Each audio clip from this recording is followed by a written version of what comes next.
अपने पेट का सबको पता होता है कि हमारे क्या मसाइल हैं, और हमें यह भी पता है कि हम 1/10 होंगे शायद इंडिया के लिहाज से।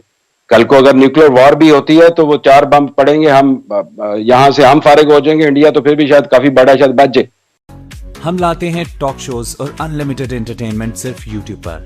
अगर आपने अभी तक हमारा चैनल सब्सक्राइब नहीं किया तो अभी सब्सक्राइब करें और बेल आइकॉन को क्लिक करके हमारी लेटेस्ट वीडियोस के बारे में अपडेट जानें। पूरी दुनिया जहां एक और कोरोना से लड़ती है तो वहीं पाकिस्तान अपने देश की जनता को मूर्ख बनाने के लिए बार बार कश्मीर का राग अलापता है। अभी हाल ही में कश्मीर के मामले में भारत को एक बहुत ही बढ़िया कूटनीतिक जीत हासिल हुई है।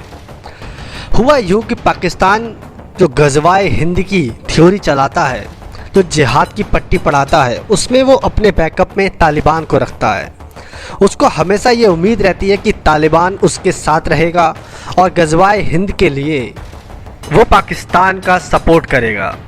लेकिन भारत जो अपने मित्र अफ़गानिस्तान की तरक्की के लिए हर संभव मदद करने के लिए तत्पर रहता है, चाहे मैन पावर की बात हो, चाहे पैसे की बात हो और चाहे किसी भी तरह के सामान की आपूर्ति की बात हो, भारत हमेशा अफ़गानिस्तान की मदद करता है और इसके बदले में भारत को अफ़गानिस्तान से कुछ नहीं चाहिए।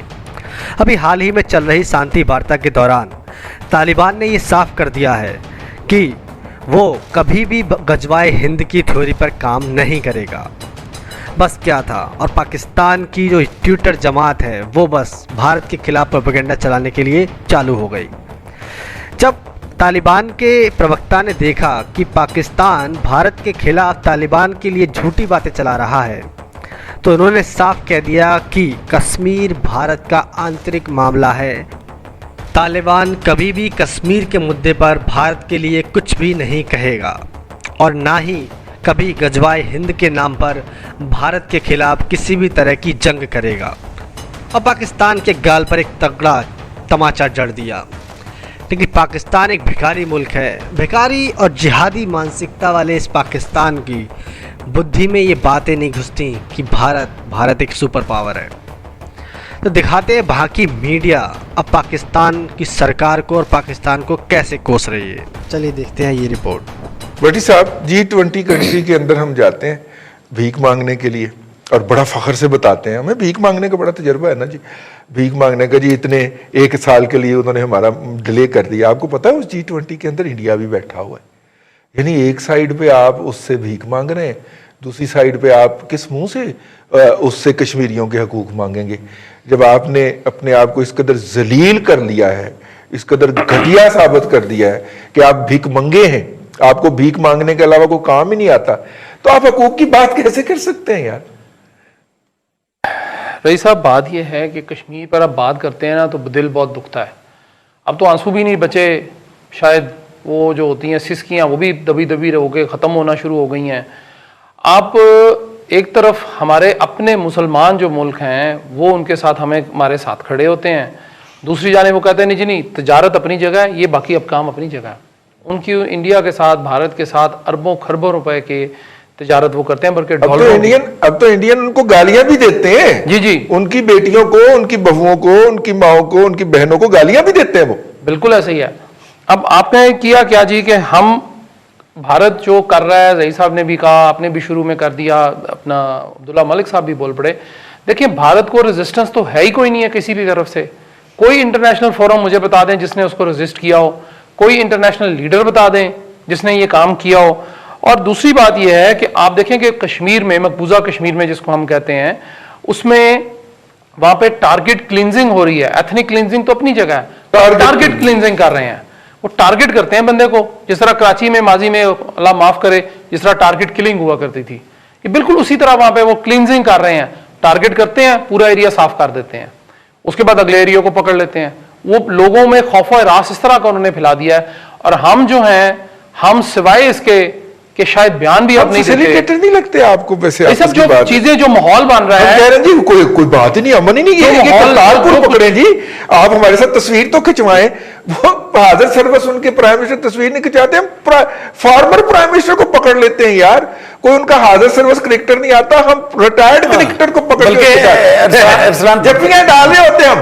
ठीक है अरसलान भट्टी साहब, इस बात पे भी आप थोड़ा सा ऐड कीजिएगा कि हमने जो अच्छे बच्चे वाला रोल अडॉप्ट कर लिया ना, कि दुनिया में कह रही है कि देखे ना पाकिस्तान, हम दुनिया को कहते हैं कि देखे हम तो आपको इंट्रीग नहीं हो रही, हम कोई फैसिलिटेटर नहीं है, हम तो अच्छे बच्चे हैं, हमारा कोई ये हिसाब इंडिया कर रहा है, इस बात थोड़ा डालिए ना जी। और साथ में भट्टी साहब ट्रेंड हम चलाते हैं कि अफगान आएंगे और तुम्हें मारेंगे, मेरा बड़ा भाई आएगा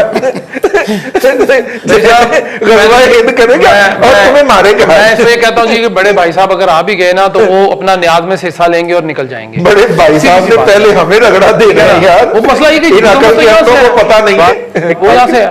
अब उसके बाद जी आप कर लीजिए जी। आपने अब तक उसके ऊपर, चलें कश्मीर तो छोड़ दें, आपने उसके ऊपर क्या किया? कोई लॉबिंग की आपने इंडिया के खिलाफ? अपने जो इस्लामी ममालिक की सिर्फ जो 46 हैं उसमें ही कर लें, बाकी छोड़ दें, अमेरिका छोड़ दें, बरतानिया, उन्होंने हमें नहीं कुछ भी घास डाल दी है।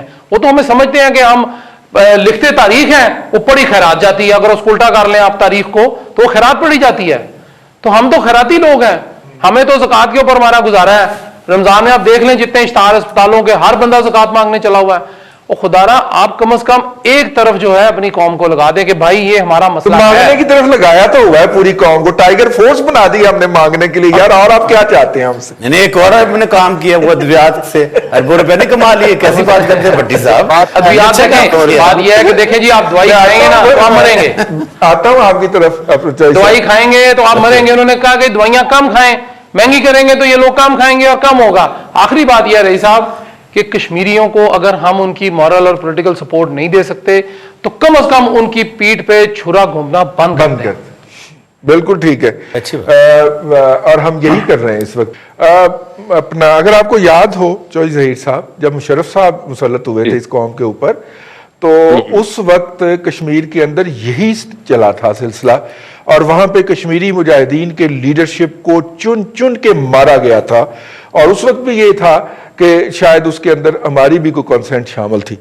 और उसके बाद हालांकि इंटरनेशनल बॉर्डर पे हम आईवाल टू आईवाल बैठे हुए थे, लेकिन कश्मीर के अंदर जो टारगेट किलिंग हुई थी उन्होंने पूरी कश्मीरी क़यादत को उठा के रख दिया था। जब तक मुशर्रफ साहब हुकूमत में रहे हैं, कश्मीर के अंदर भारत के लिए कोई मुश्किल क्रिएट नहीं हुई। और जैसे ही वो रुखसत हो गए हैं तो कश्मीर के अंदर फिर मसाइल शुरू हो गए हैं भारत के लिए। तो सेम रिपीट हो रही है जी तारीख फिर एक दफा कि फिर मुझे ये लग रहा है कि मुशर्रफ साहब के वर्सा चूंकि आ गए दोबारा इक़्तिदार के अंदर, तो वो टारगेट किलिंग हो रही है जी वहां पे कश्मीरी क़यादत की। Your take? देखिए 47-48 की जो जंग हुई थी, आपको याद होगा, वहां पे भी जाके काफी सारे अपराइजिंग मूवमेंट शुरू हो गई थी। जो जेन्युइन कश्मीरी थे उनको पता नहीं था, उन्होंने इंडियंस को जाके बताया और उन्होंने फिर चुन चुन के उन लोगों को मारा। आप ये देखें, जो जनरल मुशर्रफ की आपने बात की है, आप वो भूल गए हैं कि जब दोनों तरफ से फोर्सेस आगे आई हुई थी और सार्क कॉन्फ्रेंस में जनरल मुशर्रफ ने वाजपेयी को मुसाफा किया, हैंडशेक किया, वो क्या इंडिकेशन है? देखें, हम ये कन्फेशन होती है कि देखें हम जंग नहीं लड़ सकते, हम 15 दिन 20 दिन मैक्सिमम 1 माह हम अफोर्ड ही नहीं कर सकते। फिर दूसरी बात यह है कि जब आप अफोर्ड नहीं कर सकते तो फिर उसके बाद जनरल मुशर्रफ ने जिस तरीके से, अगर आज तक 70 साल की तारीख में अगर कोई थोड़ा सा ब्रेक थ्रू हुआ है वो मनमोहन सिंह के साथ डायलॉग का हुआ था, क्योंकि general Musharraf full fledge power में थे, चीफ एग्जीक्यूटिव थे, मार्शल एडमिनिस्ट्रेटर थे और सारी पावर वन मैन थे और मशवरा करते थे और कोई काफी हद तक इसके सोल्यूशन के करीब पहुंच चुके थे। ज्यादा बात नहीं वगैरह माना। अल्टीमेटली अभी भी ये हुआ जा सकता है, लेकिन सबसे पहले आप इकट्ठे तो हो, आप पता तो चले बात किसने करनी है। जो लीडर्स होते हैं ना वो तारीख से सबक सीखते हैं। मैं कोई ज्यादा प्रो PMLN नहीं हूं, लेकिन आपको याद होगा जब नवाज शरीफ मोदी की हलफ बर्दारी की तकरीब में गए थे, उसमें मे भी रोड़े अटकाए हों या मशवरा मिला हो ना जाने का, लेकिन वो गए। बेसिकली ये माजी से सबक सीखा जा सकता है कि ये सिर्फ और सिर्फ अगर कश्मीर को एड्रेस किया जा सकता है इस इशू को, वो सिर्फ और सिर्फ बायलैटरल टॉक्स हैं। हम अफोर्ड नहीं कर सकते, जंग हमारे मसले का हल नहीं है और हमारी इकोनॉमी के हालात देखें। और खान साहब को ये जाहिर है एक चीज का पता भी होता है ना, अपने घर का अपने पेट का सबको पता होता है कि हमारे क्या मसाइल हैं, और हमें यह भी पता है कि हम 1/10 होंगे शायद इंडिया के लिहाज से। कल को अगर न्यूक्लियर वॉर भी होती है तो वो 4 बम पड़ेंगे, हम यहां से हम फारिग हो जाएंगे, इंडिया तो फिर भी शायद काफी बड़ा शायद बच जाए। तो ये जो ओवरऑल जो सिनेरियो है इसको एड्रेस करने का सबसे पहले तो ये है कि आप अपने दाने दूने ठीक करें, अपने एक यूनिफॉर्मिटी और एक यूनिटी पैदा करें। जब दुनिया को पता नहीं होगा कि यार बात किससे करनी है, ठीक हो गया। मैं आता हूं दोबारा आपकी तरफ, मैं आता हूं दोबारा। अब हमारे प्राइम मिनिस्टर साहब फिर कहते हैं कि जी मैं फोन करता हूं तो मोदी मेरा फोन अटेंड नहीं करता, और जब आप बराबरी की बुनियाद के ऊपर वहां पे जाके बात कर रहे थे तो बहुत तकलीफ थी उसको, बहुत तकलीफ थी उनको ना कंटेनर से, जब आप बराबरी की बुनियाद पे बात कर रहे थे। तो अब हमें बता रहे हैं, अपनी बेइज्जती का किस्सा सुनाते हैं कि मैं फोन करता हूं तो वो फोन अटेंड नहीं करता। तो यार ये बात बताने वाली नहीं, ये तुम्हारी बेइज्जती है भाई, अपनी बेइज्जती करवा रहे हो, मुल्क की भी बेइज्जती करवा रहे हो। दोस्तों आई होप कि आपको मज़ा आया होगा ये बात सुनकर कि कैसे पाकिस्तान की जनता या पाकिस्तान की मीडिया अपने पीएम की बजाती है। तो दोस्तों ये थी आज की वीडियो। अगर आपकी वीडियो पसंद आए तो प्लीज़ इसे लाइक कीजिए, शेयर कीजिए, सब्सक्राइब करना ना भूलिए हमारे चैनल EAFC को। और हाँ, पाकिस्तान के बारे में दिल खोल के कमेंट कीजिए। जय हिंद।